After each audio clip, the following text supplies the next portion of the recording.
एक बार एक गांव में एक साधु रहता था। वो सारा दिन राम राम जपता रहता और ढोलक बजाकर कीर्तन करता रहता। उसकी कुटिया के पास जिस व्यक्ति का घर था वो उससे बहुत परेशान था। एक दिन वो व्यक्ति गुस्से में उस साधु की कुटिया में चला गया और कहने लगा कि तुम क्या दिन रात राम राम रटते रहते हो? तुम्हें तो कोई काम धंधा नहीं है, हमें तो कमाने जाना पड़ता है। तुम्हारी ढोलक की आवाज से मैं सो नहीं पाता। साधु कहने लगा, तुम भी मेरे साथ राम राम जप के देखो, तब तुम्हें पता चलेगा कितना आनंद आता है। उस व्यक्ति ने थोड़ा खींच कर कहा, अगर मैं तुम्हारे साथ राम राम जपता हूं तो क्या तुम्हारा राम मुझे खाने के लिए रोटी देगा? साधु कहने लगा कि मुझे तो राम नाम की लगन लगी है, मुझे तो राम जी की कृपा से हर रोज भोजन मिल जाता है। तुम भी राम राम जप के देख लो, मुझे भरोसा है भगवान तुम्हें खाने को जरूर देगा। वो आदमी उस साधु को चुनौती देता है कि मैं तुम्हारे साथ आज राम राम का भजन करता हूं। अगर तुम्हारे राम ने आज मुझे रोटी खिला दी तो सारी उम्र मैं राम की भक्ति में लगा दूंगा, अगर नहीं खिलाई तो तुम ढोलक बजाना बंद कर दोगे। साधु कहता है कि मैंने तो निष्काम भाव से प्रभु राम की भक्ति की है, लेकिन फिर भी मुझे तुम्हारी चुनौती मंजूर है। वो व्यक्ति साधु के साथ बैठकर राम राम का जाप करता है और मन में निश्चय करता है कि चाहे कुछ हो जाए मैं आज भोजन नहीं करूंगा, देखता हूं इसका राम मुझे कैसे भोजन कराता है। राम राम का भजन करने के बाद वो सोचता है कि अगर अब मैं घर जाता हूं तो मेरी माँ और बीवी मुझे खाने को कहेंगे और मुझे रोटी खानी पड़ सकती है, लेकिन मुझे साधु को चुनौती में हराना है। इसलिए वो घर जाने के बजाय गांव के पास जंगल में चला जाता है। जंगल में एक पेड़ पर चढ़कर बैठ जाता है।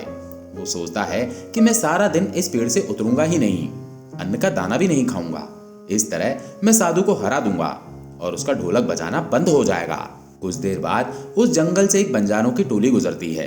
उन्हें भूख लगी होती है। बंजारों का सरदार कहता है कि आग जलाकर यहीं पर खाना बना लो, अब खाना खाकर ही चलेंगे। खाना बनकर तैयार हो जाता है। बंजारे खाना खाने ही वाले होते हैं कि इतनी ही देर में बंजारों को सूचना मिलती है कि पीछे से डाकू आ रहे हैं। बंजारों का सरदार कहता है कि हमें यहाँ से चले जाना चाहिए, डाकू हमारा सब कुछ लूट सकते हैं। वे बंजारे खाना वहीं पर छोड़कर चले जाते हैं। वो आदमी पेड़ पर चढ़ा सब कुछ देख रहा था। कुछ समय बाद डाकू वहां पहुंच जाते हैं। भोजन को देखकर डाकू कहते हैं कि खुशबू तो बहुत अच्छी आ रही है, लेकिन ये भोजन किसने बनाया और बनाने के बाद खाया क्यों नहीं? कहीं किसी की चाल तो नहीं है हमें फंसाने की? हो सकता है इस भोजन में जहर हो। उसी समय डाकू के सरदार की नजर उस व्यक्ति पर पड़ी।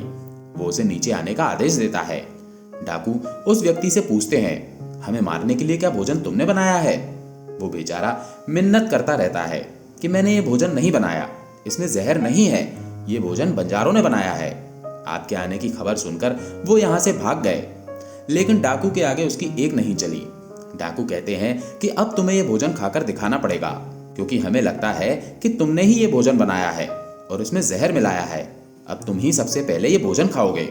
वो जिद पर अड़ा रहता है, मैं ये भोजन नहीं खाऊंगा, किसी कीमत पर नहीं खाऊंगा। डाकुओं का शक और गहरा हो जाता है।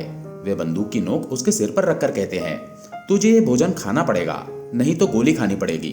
वो व्यक्ति भोजन कर रहा है और साधु को याद करते करते आंसू उसकी आंखों से बह रहे हैं।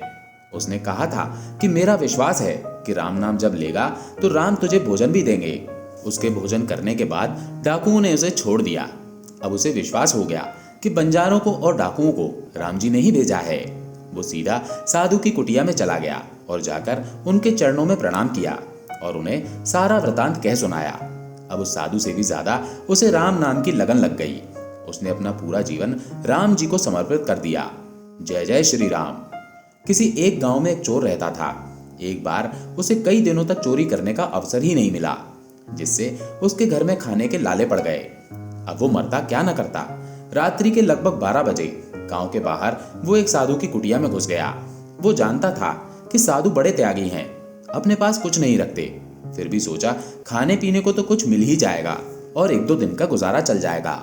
जब चोर कुटिया में प्रवेश कर रहा था, संयोगवश उसी समय साधु बाबा ध्यान से उठकर लघु शंका के निमित्त बाहर निकले। चोर से उनका सामना हो गया। साधु उसे देखकर पहचान गए, क्योंकि उसे पहले कई बार देखा था, पर साधु ये नहीं जानते थे कि वो चोर है। उन्हें आश्चर्य हुआ कि ये आधी रात को यहाँ क्यों आया। साधु ने बड़े प्रेम से पूछा, कहो बालक, आधी रात को कैसे कष्ट किया, कुछ काम है क्या? चोर बोला, महाराज मैं दिन भर का भूखा हूँ। साधु बोले, ठीक है, आओ बैठो, मैंने शाम को धुनी में कुछ शकरकंद डाले थे, वे भुन गए होंगे, निकाल देता हूँ, तुम्हारा पेट भर जाएगा। शाम को आ गए होते तो जो था हम दोनों मिलकर खा लेते। पेट का क्या है बेटा, अगर मन में संतोष हो तो जितना मिले उसमें ही मनुष्य खुश रह सकता है। यथा लाभ संतोष, यही तो है। साधु ने दीपक जलाया, चोर को बैठने के लिए आसन दिया, पानी दिया और एक पत्ते पर भुने हुए शकरकंद रख दिए। फिर पास बिठाकर उसे इस तरह खिलाया जैसे कोई माँ अपने बच्चे को खिलाती है। साधु बाबा के सद्व्यवहार से चोर निहाल हो गया। सोचने लगा, एक मैं हूं और एक ये बाबा है। मैं चोरी करने आया था और ये इतने प्यार से खिला रहे हैं। मनुष्य ये भी हैं और मैं भी हूं। ये सच ही है कि आदमी आदमी में अंतर, कोई हीरा कोई कंकर। मैं तो इनके सामने कंकर से भी बदतर हूं। मनुष्य में बुरी के साथ साथ भली वृत्तियां भी रहती हैं, जो समय पाकर जाग उठती हैं। जैसे उचित खाद पाकर बीज पनप जाता है, उसी तरह संत का संग पाकर मनुष्य की सुवृत्तियां लहलहा उठती हैं। चोर के मन के सारे कुसंस्कार हवा हो गए। उसे संत के दर्शन सानिध्य और अमृत वर्षी दृष्टि का लाभ मिला। एक घड़ी आधी में पुनियाद, तुलसी संगत साध की, हरि कोटे अपराध। उस ब्रह्मनिष्ठ साधु पुरुष के आधे घंटे के समागम से चोर के कितने ही मलिन संस्कार नष्ट हो गए। साधु के सामने अपना अपराध स्वीकार करने को उसका मन उतावला हो उठा।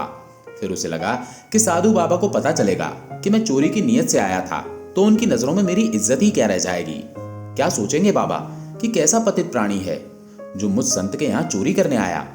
लेकिन फिर मन में सोचा, साधु चाहे जो समझे, मैं तो इनके सामने अपना अपराध स्वीकार करके प्रायश्चित करूंगा।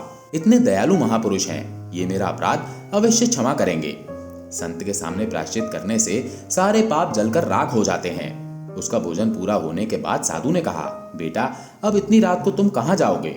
मेरे पास एक चटाई है, इसे ले लो और आराम से यहीं सो जाओ, सुबह चले जाना। नेकी की मार से चोर दबा जा रहा था। वो साधु के पैरों पर गिर पड़ा और फूट फूट कर रोने लगा। साधु समझ ना सके कि ये क्या हुआ। साधु ने उसे प्रेम पूर्वक उठाया और प्रेम से सिर पर हाथ फेरते हुए बोले, क्या हुआ? रोते रोते चोर का गला रुंध गया। उसने बड़ी कठिनाई से अपने को संभाल कर कहा, महाराज मैं बड़ा अपराधी हूँ। साधु बोले, बेटा भगवान तो सबके अपराध क्षमा करने वाले हैं।